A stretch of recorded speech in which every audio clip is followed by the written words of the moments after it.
pesos.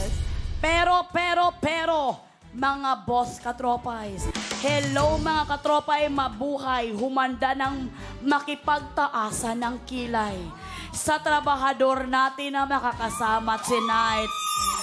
Pagpunta ni partner dito sa tabi ko, sabi niya, kinakabahan ako sa trabahador natin. Sabi ko sa kanya, uy, ano ka ba? Napakabait niyan. Pero sa TV talagang hindi niya hahayaan na hindi tayo maniniwala siya ay kontrabida. Kaya naman kung sampalan at tarayan ang pag-uusapan, huwag ka nang lumaban mga boss katropais.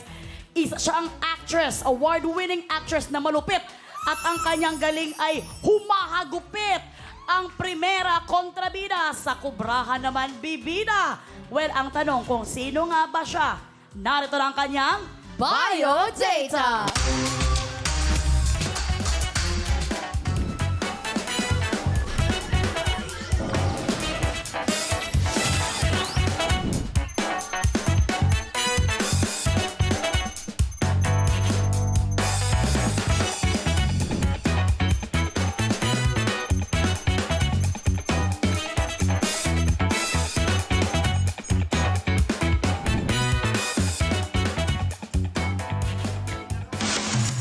Makapaghila sa kanya ang ating assistant director, parang talagang kuan lang siya.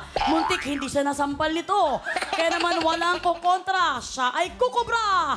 Yes, and you are hired, Gladys Reyes!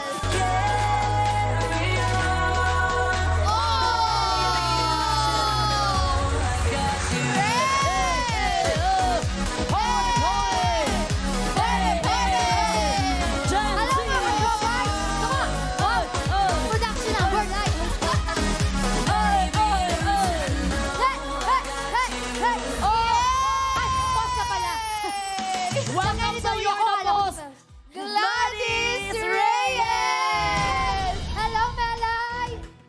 Jenica, naku.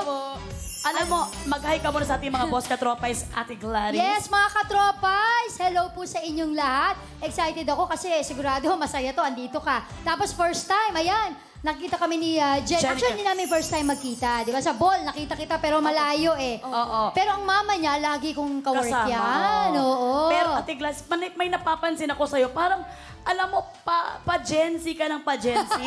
At parang pa-blooming ka ng pa-blooming. Pinubra. Alam mo, napansin ko rin. Totoo pala yung kasabihan. Jenica, Ang ganda po pala talaga ng kutis mo. Nako! Hindi, Jenica, napansin mo? Ano po? Parang tayong host nito. Hindi niya nakuha yung memo. Parang tayo yung magkakulay. Ay! Ate Gladys, sinasabi ko sa'yo, magpapasampal na lang ako sa'yo para lang hindi mo ako maagawan dito sa'yo. Ibang datingan mo dito sa file, no? Char-char lang dito. dito. Sa You're the Boss. Boss na, CEO, dating mo, di ba?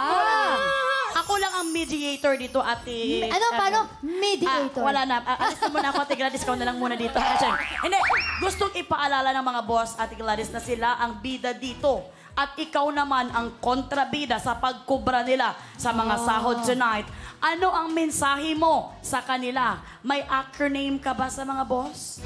Sige, may pa AOTD ako or acronym of the day. Wow! Ano ito? Siguraduhin ko sa inyo na ako ang PIE o PIE ngayon. Ay! Ano Dahil yun? ibig sabihin nun, ako ang panalo, hindi hechos. Yan!